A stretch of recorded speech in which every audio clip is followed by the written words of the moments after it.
musical. And since my church is very, very musically oriented, I believe in this picture, I believe this is my daughter who is on the piano leading a choir.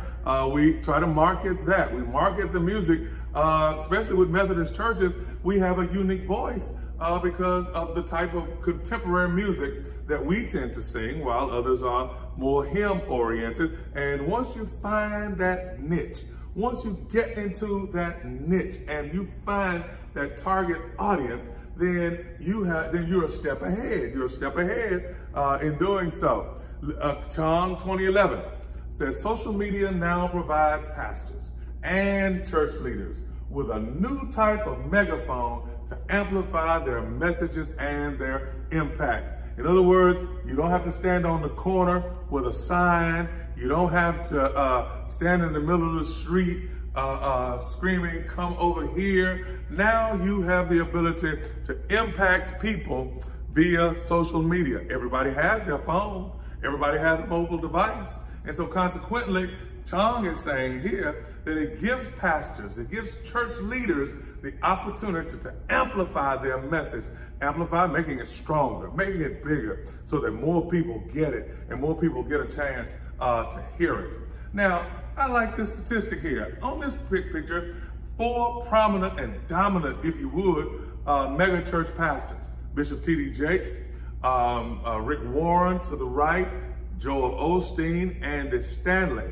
Now, even though my target audience is of course, is going to be African Americans, notice here that the marketing is similar. Bishop Jakes, Joel Osteen, Andy Stanley, as well as Rick Warren. Why? Because they know that Christian millennials watch online videos about faith or spirituality. About 54% of them do so. One survey found that more than half of Christian young people watch religious videos online. Among all U.S. millennials, Christian and non-Christian, the number was 31%. That means that young people, the target audience for most churches, is engaged.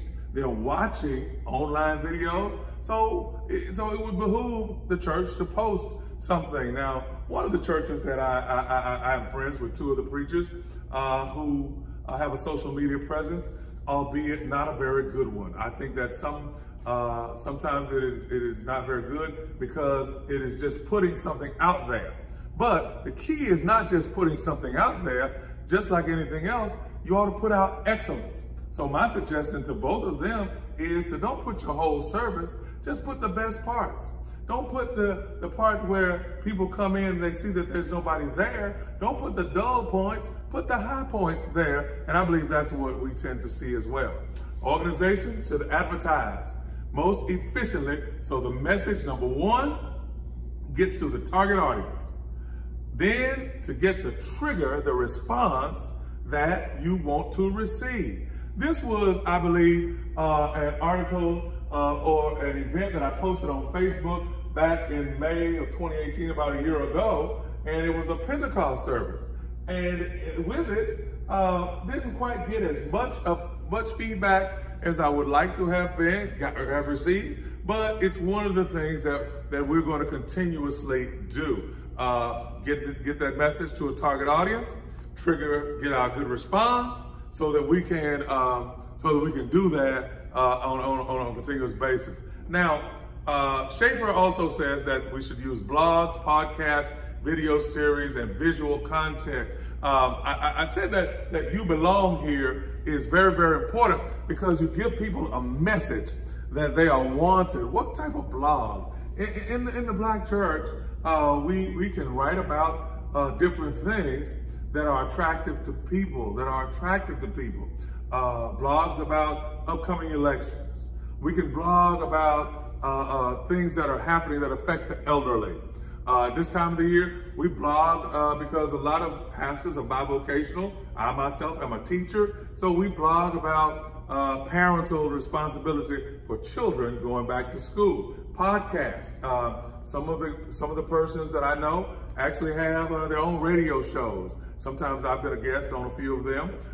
In your video series, you could actually do a video series on your singing, on your preaching, as well as having visual content that enables for other social media sites. So of course, you might want to take a short clip, put it on Instagram. Take a short clip, put it on Pinterest. Take a short clip, maybe, and put it on another form of social media also. Google 2015.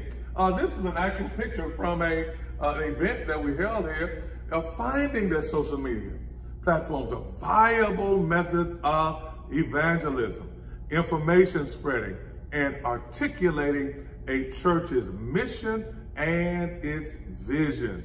There's the days of just waiting for people to show up. It's over. Just waiting for people to walk in the door. It's not going to happen any longer. According to Chaffee and Bosworth, 2013, organizational digital market plans should somewhat parallel the other marketing plans.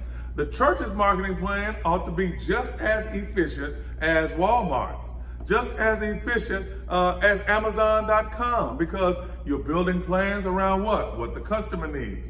The strategy has to be flexible. But the third one is very important. You have to set realistic goals and keep the plan simple. Review and update the strategy regularly, meaning that if something isn't working, hey, let's do something else. So this isn't going right, let's try something else.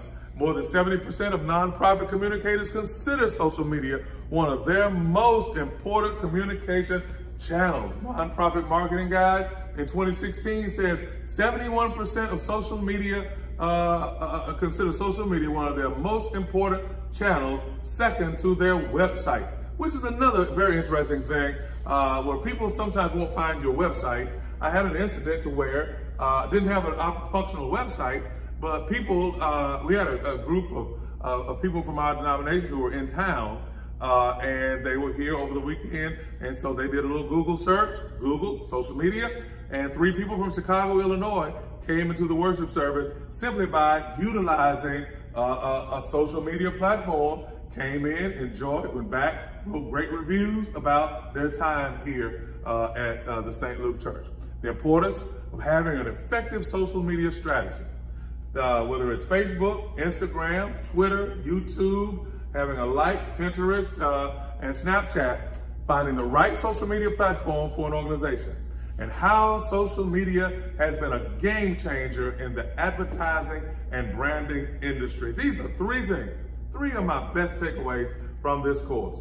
I've learned here the importance of having an effective social media strategy, finding the right social media platform, and how social media has been a game changer in the advertising and the branding industry. First thing I want to tell folks before we go, before I leave, and thank you, Dr. Bogunovich, and others who may see this video, is create goals that are specific, goals that are measurable, goals that are attainable, goals that are relevant and realistic, and then goals that are time sensitive.